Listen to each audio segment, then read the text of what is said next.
Hello friends, welcome to my channel. આજે આપણે સ્વાધ્યાય પોથીનું સોલ્યુશન શીખીશું. એમાં આપણે પહેલાં ધોરણ 8 ગુજરાતી વિષયમાં પ્રથમ ભાષા પ્રકરણ 6 બકોર પટેલના કારેલા પ્રયોગ શીખીશું. તો ચાલો વિડીયોને શરૂ કરીએ. પ્રકરણ 6 છે બકોર પટેલનો કારેલા પ્રયોગ. એના લેખકનું નામ છે હરિપ્રસાદ વ્યાસ. પ્રશ્ન નંબર 1 છે કે નીચેના દરેક પ્રશ્નના ઉત્તર માટે આપેલા વિકલ્પોમાંથી સાચો વિકલ્પ શોધીને તેનો ક્રમ અક્ષર પ્રશ્નની સામે આપેલા ચોરસમાં લખો. પહેલું છે બકોર પટેલે એકવાર શેમાં કારેલાના ખૂબ વખાણ વાંચ્યા. હવે બકોર પટેલ જે છે એણે શેમાં કારેલાના ખૂબ વખાણ વાંચ્યા હતા? સમાચાર પત્રમાં, ચોપાનિયામાં, આયુર્વેદના ગ્રંથમાં કે જાહેરાતમાં? તો બકોર પટેલે એકવાર ચોપાનિયામાં કારેલાના ખૂબ વખાણ વાંચ્યા હતા. હવે ચોપાનિયા એટલે શું? તો ચોપાનિયા એટલે 4-5 પેજનું પેમ્પલેટ જેવું આવે, એને કહેવાય ચોપાનિયા. તો બકોર પટેલે ચોપાનિયામાં કારેલાના ખૂબ વખાણ વાંચ્યા હતા. તો અહીંયા આવશે બી, ચોપાનિયા. બીજું છે શું ખાવાથી તાવ તરિયો આવતો નથી? હવે કહે છે કે શું ખાવાથી તાવ અને તરિયો આવતો નથી? તરિયો એટલે તાવ આવવો, આપણે બીમાર થઈએ. તો મીઠાઈ ખાવાથી, ગોળ ચણા, ફળફળાદી કે કારેલા? તો કહે છે કારેલા ખાવાથી તાવ તરિયો આવતો નથી. તો જવાબમાં આવશે ડી, કારેલા. ત્રીજું છે કારેલા ખાવાનો શોખ વધતો જવાથી બકોર પટેલ કેવા બની ગયા? હવે કારેલા ખાવાનો શોખ વધતો જવાથી બકોર પટેલ કેવા બની ગયા? કારેલા લટ્ટુ, કારેલા પ્રેમી, કારેલા દ્વેષી કે કારેલા શોખીન? તો એને કહેવાય કારેલા લટ્ટુ. કારેલાના લટ્ટુ થઈ ગયા હતા બકોર પટેલ. એમને કારેલા ખાવાનો શોખ વધતો જતો હતો, એમાં કારેલા લટ્ટુ થઈ ગયા હતા. તો જવાબમાં આવશે અહીંયા એ, કારેલા લટ્ટુ. ચોથું છે ગોપાળદાસ કેટલા સમય માટે બકોર પટેલના ઘરે રહેવા આવવાના હતા? 1 મહિનો, 1 દિવસ, 1 પખવાડિયું કે 1 અઠવાડિયું? તો ગોપાળદાસ બકોર પટેલના ઘરે 1 અઠવાડિયા માટે રહેવા આવવાના હતા. કેટલા દિવસ માટે? 1 અઠવાડિયા માટે. તો જવાબમાં આવશે ડી, 1 અઠવાડિયું. બરાબર. હવે આગળ, બકોર પટેલ કડવાટના પ્રયોગમાં ક્યારેક શેનું શાક ખાય છે? બકોર પટેલ કડવાટના પ્રયોગમાં ક્યારેક શેનું શાક ખાય છે? રીંગણ બટેકાનું, પછી કંકોડાનું, કે રીંગણ અને મેથીની ભાજીનું, કે મેથીની ભાજી અને બટેટાનું? તો બકોર પટેલ કડવાટના પ્રયોગમાં રીંગણ અને મેથીની ભાજીનું શાક ખાય છે. શેનું શાક ખાય છે? રીંગણ અને મેથીની ભાજીનું. તો અહીં જવાબમાં આવશે સી, રીંગણ અને મેથીની ભાજી. બકોર પટેલ કોને મહેમાન નહીં પણ ઘરના માણસ ગણાવે છે? બકોર પટેલ કોને મહેમાન નહીં પણ ઘરના માણસ ગણાવે છે? તો ગોપાળદાસ, સકરી પટલાણી, ખુશાલ ડોસીને કે ટપાલીને? તો જવાબમાં આવશે ગોપાળદાસને બકોર પટેલ મહેમાન નહીં પણ ઘરના જ માણસ ગણાવે છે. તો એ આવશે ગોપાળદાસ. 7મું છે ગોપાળદાસને નીચેનામાંથી શું ભાવતું નથી? તો ઘારી, દૂધપાક, બરફી કે કારેલાના રવૈયા? શું છે?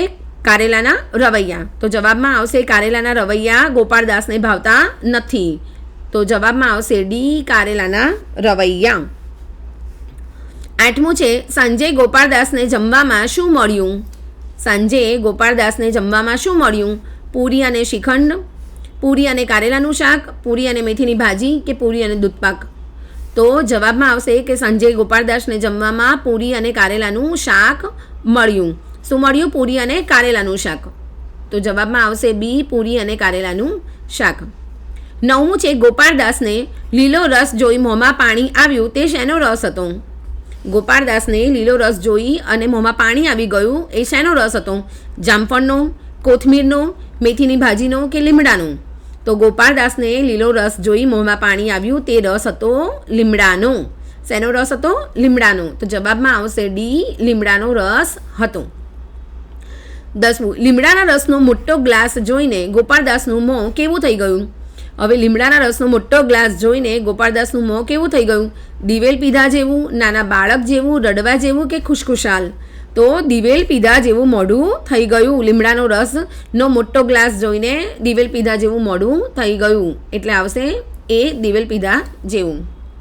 હવે પ્રશ્ન નંબર 2 છે કે કૌંસમાંથી યોગ્ય શબ્દ પસંદ કરી ખાલી જગ્યા પૂરો.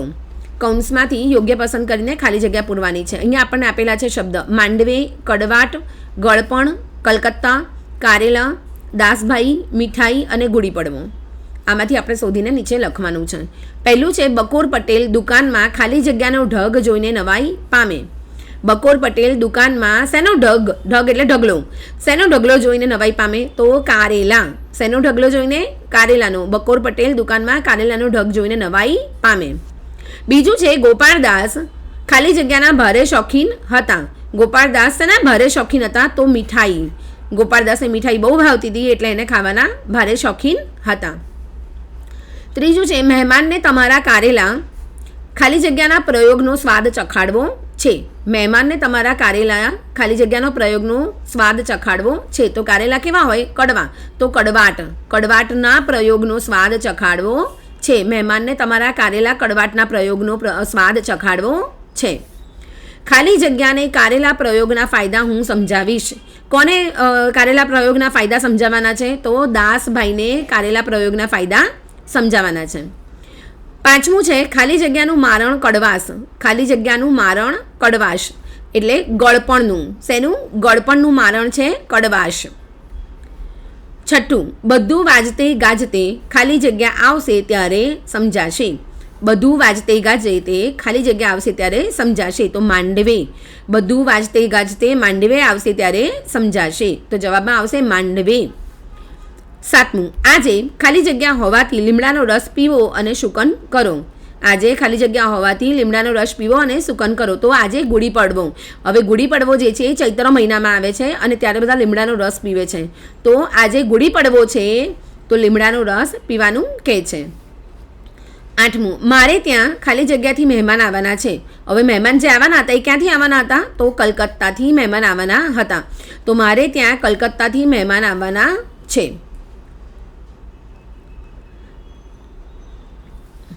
પ્રશ્ન નંબર 3 છે કે નીચેના વાક્યો ખરા છે કે ખોટા તે જણાવો. કારેલા ખાવાથી ખાધેલું હજમ થઈ જાય છે અને ભૂખ લાગે છે. કારેલા ખાવાથી ખાધેલું બધું હજમ થઈ જાય છે અને ભૂખ લાગે છે. હજમ થઈ જાય એટલે પાચન થઈ જાય છે સારું, અને ભૂખ લાગે છે. સાચું કે ખોટું? તો ખરું. શું આવશે? ખરું. કે કારેલા ખાવાથી બધું ખાધેલું હજમ થઈ જાય છે અને ભૂખ પણ લાગે છે. ચોપાનિયું વાંચ્યા પહેલાં પણ બકોર પટેલને કારેલાના બધા ગુણ ખબર હતી. ચોપાનિયું વાંચ્યા પહેલાં કારેલાના બધા ગુણની બકોર પટેલને ખબર હતી? તો ના, એમને ખબર નહોતી. ચોપાનિયું વાંચ્યા પછી એમને ખબર પડી. તો આવશે ખોટું. બકોર પટેલને પહેલા દિવસે કારેલા ખાવાની બિલકુલ મજા ન આવી. બકોર પટેલને પહેલા દિવસે કારેલા ખાવાની બિલકુલ મજા ન આવી. તો ખોટું આવશે. એમને મજા આવી હતી. તો આવશે ખોટું. અહીંયા આપણે નિશાની ખોટાની કરવાની છે. ખોટું આવશે કે બકોર પટેલને પહેલા દિવસે કારેલા ખાવાની બિલકુલ મજા ન આવી. હવે છે ગોપાળદાસને જમવામાં રોજ કંઈ મિષ્ટાન જોઈએ જ. તો ગોપાળદાસ તો મીઠાઈના શોખીન હતા તો એમને મિષ્ટાન તો જોઈએ ને. તો ગોપાળદાસને જમવામાં કોઈ મિષ્ટાન જોઈએ. તો આવશે ખરું. સાચે જ ગોપાળદાસને રોજે મિષ્ટાન જોઈએ. બકોર પટેલ ગોપાળદાસ માટે મિષ્ટાન લાવવા માટે રાજી થાય છે? રાજી થાય છે? ના, ખોટું. શું આવશે? ખોટું. કે બકોર પટેલ ગોપાળદાસ માટે મિષ્ટાન લાવવા માટે રાજી નથી થતા. તો ખોટું આવશે. મીઠું દઈને નીચોવ્યા વગરનું કારેલાનું શાક ખૂબ જ કડવું લાગે છે. મીઠું દઈને નીચોવ્યા વગરનું કારેલાનું શાક ખૂબ જ કડવું લાગે છે. તો સાચું આવશે કે હા, મીઠું આપણે નીચવીએ નહીં અને એમને આપણે કારેલાનું શાક બનાવીએ તો કારેલાનું શાક એકદમ કડવું લાગે. તો ખરું. ગોપાળદાસને કારેલા અને મેથીવાળી દાળ ખૂબ ભાવી. ગોપાળદાસને કારેલા અને મેથીવાળી દાળ ખૂબ ભાવી. સાચું છે કે ખોટું? તો ખોટું છે. એમને ભાઈ નહોતી. તો ખોટું. બકોર પટેલ સ્વભાવે ખૂબ જિદ્દી છે. બકોર પટેલ સ્વભાવે ખૂબ જિદ્દી છે. તો ખરું. સાચે જ બકોર પટેલ સ્વભાવે જિદ્દી છે. ગોપાળદાસની ગળ્યું ખાવાની ઈચ્છા બીજા દિવસે પૂરી થઈ. ખોટું. ગોપાળદાસની ઈચ્છા પૂરી થઈ હતી? ના. તો ગોપાળદાસની ગળ્યું ખાવાની ઈચ્છા બીજા દિવસે પૂરી નહોતી થઈ. તો ખોટું આવશે. ગોપાળદાસને લીમડાનો રસ જોઈને ઉપકો આવી ગયો. ખરું. ગોપાળદાસને લીમડાનો રસ જોઈને ઉપકા આવી ગયા.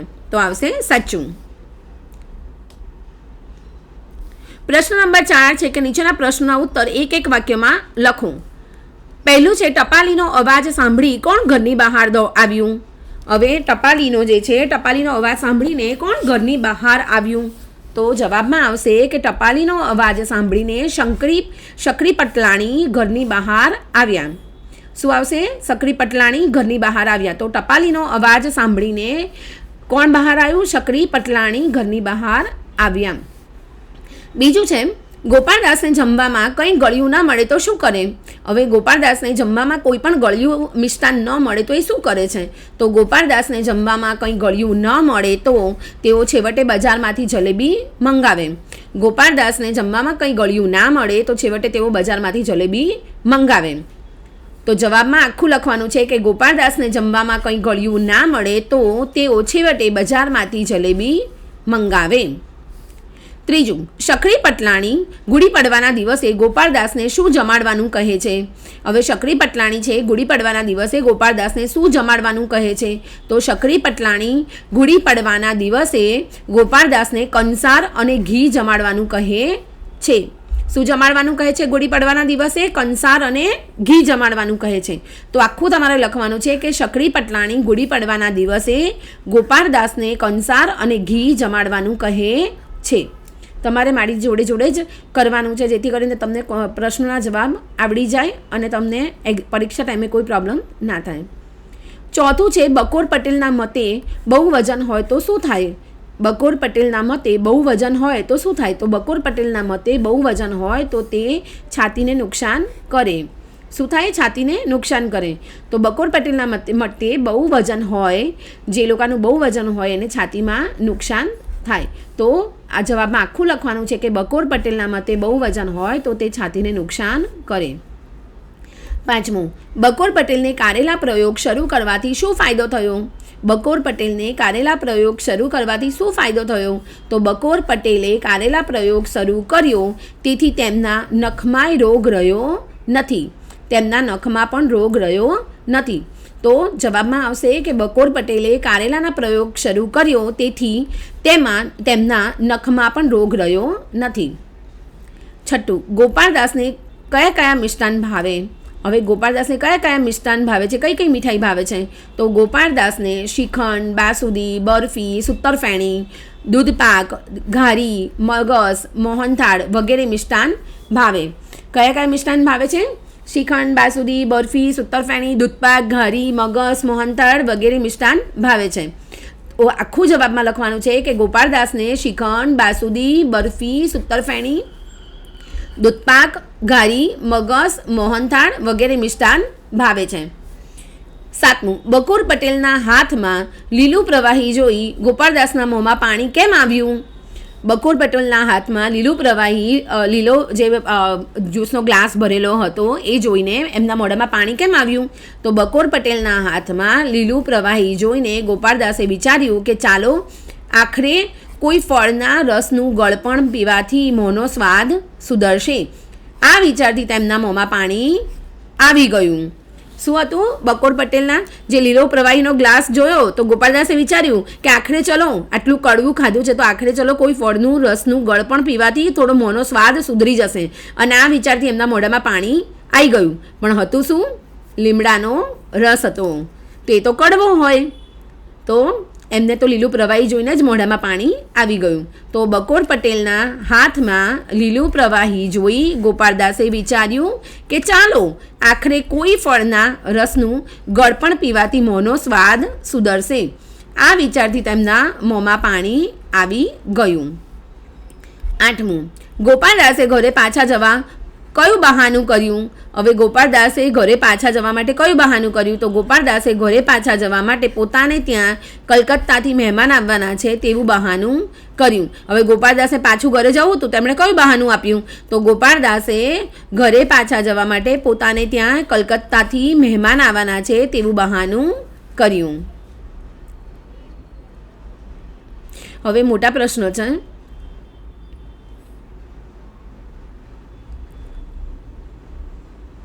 ટોટલ 7 છે. તમારે મારી જોડે જોડે જ કરવાનું છે. પ્રશ્ન નંબર 5 છે, નીચેના પ્રશ્નોના ઉત્તર 2-3 વાક્યોમાં લખો. કયો છે? પ્રશ્ન 5 છે, નીચેના ઉત્તર 2-3 વાક્યોમાં લખો. પહેલું છે બકોર પટેલ બજારની દુકાનમાં કારેલાના ઢગ જોઈને શું વિચારતા હતા. હવે બકોર પટેલ જે છે એ બજારમાં બજારમાં દુકાનમાં કારેલાના ઢગ જોઈને શું વિચારતા હતા. તો બકોર પટેલ બજારની દુકાનમાં કારેલાના ઢગ એટલે ઢગલો જોઈને નવાઈ પામી વિચારતા કે આટલા બધા કારેલા કોણ ખાતું હશે. કોઈ મૂર્ખાઓ ખાતા હશે એવું ધારે અને જો કારેલા ન વેચાય તો મૂર્ખા શાકવાળા તેને ફેંકી દેતા હશે એવું માને. એમને શું હતું કે કારેલાના આટલો મોટો ઢગ હતો તો એને જોઈને વિચારતા હતા કે આ કોણ ખાતું હશે, કોઈ મૂર્ખાઓ જ ખાતા હશે એવું એમણે ધારી લીધું અને જો કારેલા ન વેચાય તો મૂર્ખા શાકવાળાઓ તેને ફેંકી દેતા હશે, આવું એમણે માન્યું. તો જવાબમાં તમારે આખું લખવાનું છે કે બકોર પટેલ બજારની દુકાનમાં કારેલાના ઢગ જોઈને નવાઈ પામી વિચારતા કે આટલા બધા કારેલા કોણ ખાતું હશે, કોઈ મૂર્ખાઓ ખાતા હશે એવું લાગ્યું અને જો કારેલા ન વેચાય તો મૂર્ખા શાકવાળા તેને ફેંકી દેતા હશે એવું માન્યું. બીજો પ્રશ્ન છે ત્યારે તો રોજ કંઈ ને કંઈ મીઠાઈ લાવવી પડશે. ત્યારે તો રોજ કંઈ ને કંઈ મીઠાઈ લાવવું પડશે એવું કોણે કહ્યું અને કેમ કહ્યું. ત્યારે તો રોજ કંઈ ને કંઈ મીઠાઈ લાવવી પડશે એવું શકરી પટલાણીએ કહ્યું કારણ કે તેમના ઘરે પૂનાથી ગોપાળદાસ એક અઠવાડિયું રહેવા આવવાના છે અને તેઓ મીઠાઈના ભારે શોખીન હોવાથી તેમને રોજ કંઈ ગળ્યું જમવાની ટેવ હતી. હવે ત્યારે તો રોજ કંઈ ને કંઈ મીઠાઈ લાવવી પડશે એવું કોણે કહ્યું અને કેમ કહ્યું. તો આ વાક્ય શકરી પટલાણીએ કહ્યું હતું અને કેમ કહ્યું હતું તો એમના ઘરે પૂનાથી ગોપાળદાસ એક અઠવાડિયું રહેવા આવવાના હતા અને તે મીઠાઈના ભારે શોખીન હતા, એમને રોજે કંઈ ને કંઈ ગળ્યું ખાવાની ટેવ હતી. એટલા માટે શકરી પટલાણીએ કહ્યું કે ત્યારે તો કંઈ ને કંઈ મીઠાઈ લાવવી પડશે. તો જવાબમાં તમારે આખું લખવાનું છે કે ત્યારે તો રોજ કંઈ ને કંઈ મીઠાઈ લાવવી પડશે એવું શકરી પટલાણીએ કહ્યું કારણ કે તેમના ઘરે પૂનાથી ગોપાળદાસ એક અઠવાડિયું રહેવા આવવાના છે અને તેઓ મીઠાઈના ભારે શોખીન હોવાથી તેમને રોજ કંઈ ગળ્યું જમવાની ટેવ હતી. આ રીતે જવાબમાં લખવાનું છે. ત્રીજો પ્રશ્ન છે ગોપાળદાસની આંખો ક્યારે પહોળી થઈ ગઈ અને કેમ. ગોપાળદાસની આંખો ક્યારે પહોળી થઈ ગઈ અને કેમ. તો બકોર પટેલ અને ગોપાળદાસ જમવા બેઠા ત્યારે તેમની સામે પીરસેલા ભાણામાં કારેલાનું શાક, કારેલાને મેથીવાળી દાળ, મેથીનું અથાણું અને રીંગણ અને મેથીની ભાજીનું શાક એમણે જોયું ત્યારે તેમની આંખો પહોળી થઈ ગઈ કારણ કે તેમને કડવા કારેલાના બદલે ગળી મીઠાઈ ખાવાની ઈચ્છા હતી. હવે બકોર પટેલ જ્યારે ગોપાળદાસની આંખો ક્યારે પહોળી થઈ ગઈ તો બકોર પટેલ જ્યારે ગોપાળદાસ જમવા બેઠા બકોર પટેલને ત્યાં ત્યારે એમના જે પીરસેલું ભાણું હતું એમાં બધું કારેલાનું હતું. કારેલાનું શાક, કારેલાની મેથીવાળી દાળ, મેથીનું અથાણું, રીંગણ અને મેથીની ભાજીનું શાક એમણે જ્યારે જોયું ત્યારે એમની આંખો પહોળી થઈ ગઈ કારણ કે એમને તો કડવા કારેલાના બદલે ગળી મીઠાઈ ખાવાની ઈચ્છા હતી. તો જવાબમાં તમારે આખું લખવાનું છે કે બકોર પટેલ અને ગોપાળદાસ જમવા બેઠા ત્યારે તેમની સામે પીરસેલા ભાણામાં કારેલાનું શાક, કારેલાને મેથીવાળી દાળ, મેથીનું અથાણું અને રીંગણ અને મેથીની ભાજીનું શાક એમણે જોયું ત્યારે તેમની આંખો પહોળી થઈ ગઈ કારણ કે તેમને કડવા કારેલાના બદલે ગળી મીઠાઈ ખાવાની ઈચ્છા હતી. તમારે મારી જોડે જોડે જ કરવાનું છે. ગોપાળદાસને કમકમા કેમ આવી ગયા. હવે ગોપાળદાસને કમકમા કેમ આવી ગયા તો ગોપાળદાસે કડવું ભોજન કદી ખાધેલું નહીં. તેમણે રોટલી દાળમાં બોળીને મોંમાં ડબસો માર્યો, દાળનો સબડકો માર્યો પણ દાળ એકદમ કડવી હતી. દાળ કેવી હતી? દાળ એકદમ કડવી હતી. તે ઉપરાંત મેથીના 4-5 દાણા મોંમાં આવી જવાથી બધો સ્વાદ બગડી ગયો. તેથી તેમને જમતી વખતે કમકમાં આવી ગયા. શું આવી ગયું? કમકમાં આવી ગયા. કમકમાં એટલે ધ્રુજારી આવી જવી. કમકમાં એટલે ધ્રુજારી આવી જવી.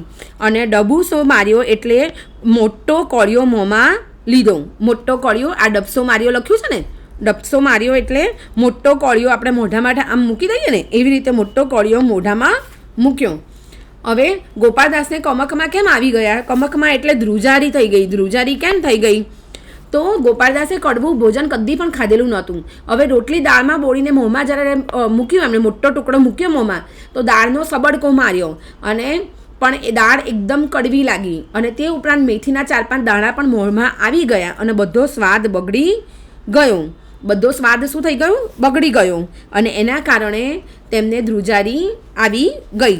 ધ્રુજારી એટલે કમકમાં આવી ગઈ. તો જવાબમાં તમારે આખું લખવાનું છે કે ગોપાળદાસે કડવું ભોજન કદી પણ ખાધેલું નહીં. તેમણે રોટલી દાળમાં બોળીને મોંમાં ડબસો માર્યો. ડબસો માર્યો એટલે મોટો ટુકડો મોંમાં મૂક્યો અને દાળનો સબડકો માર્યો, પણ દાળ એકદમ કડવી હતી. તે ઉપરાંત મેથીના 4-5 દાણા મોંમાં આવી જવાથી બધો સ્વાદ બગડી ગયો. તેથી તેમને જમતી વખતે કમકમાં આવી ગયા એટલે ધ્રુજારી થઈ ગઈ. 5મો પ્રશ્ન છે કે શું જોઈને ગોપાળદાસ ભડક્યા? કેમ? શું જોઈને ગોપાળદાસ ભડક્યા? તો ગોપાળદાસને આગલા દિવસે બંને સમયના ભોજનમાં કારેલા આપ્યા હતા. તેથી જ્યારે બકોર પટેલના મમ્મી ખુશાલ ડોસી કારેલા લઈ આવ્યા ત્યારે તે કારેલાનો ઢગલો જોઈને ગોપાળદાસ ભડક્યા. હવે ગોપાળદાસને આગલા દિવસે બંને સમયના ભોજનમાં એમણે કારેલા આપ્યા હતા. તેથી બકોર પટેલના મમ્મી ખુશાલ ડોસી જ્યારે પણ કારેલા લઈને ઘરે આવ્યા અને કારેલાનો ઢગલો જોયો એટલે ગોપાળદાસ ભડક્યા. શું થયું? ગોપાળદાસ ભડકી ગયા, કારણ કે એમને બંને સમયમાં કારેલા ખાધા હતા અને બીજા ખુશાલ ડોસી આટલા બધા કારેલા લઈને આવ્યા, તો ગોપાળદાસ ભડક્યા. તો જવાબમાં તમારે આખું લખવાનું છે કે ગોપાળદાસને આગલા દિવસે બંને સમયના ભોજનમાં કારેલા આપ્યા હતા. તેથી જ્યારે બકોર પટેલના મમ્મી ખુશાલ ડોસી કારેલા લઈ આવ્યા ત્યારે તે કારેલાનો ઢગલો જોઈને ગોપાળદાસ ભડક્યા. આપણે અહીંયા સુધી આ વિડીયોમાં આ પાર્ટમાં આપણે અહીંયા સુધી શીખ્યા. હવે આગળનું જે પણ બાકી રહ્યું છે, પ્રશ્નના જવાબ 2 છે અને બીજો પણ એક 4-5 વાક્યમાં છે અને બાકીનું જે બધું છે ગ્રામર અને વ્યાકરણ જે પણ છે એ બધું આપણે આવતા વિડીયોમાં કરીએ. વિડીયો પાર્ટ 2 તમારે એના માટે જોવો પડશે. બાકીનું આપણે અહીંયા શીખી લીધું છે. 2-3 વાક્યોમાં પ્રશ્નોના જવાબ આપણે શીખ્યા, એક વાક્યમાં શીખ્યા ખરા ખોટા, ખાલી જગ્યા અને વિકલ્પો શોધીને સાચો અક્ષર લખવાનો કીધો, એ પણ આપણે શીખી લીધું. તો આ વિડીયોમાં આટલે સુધી આપણે રાખીએ અને પછી પાર્ટ 2ની અંદર આપણે આગળનું શીખીએ. તો thank you for watching. Please like, share and subscribe the channel and press the bell icon.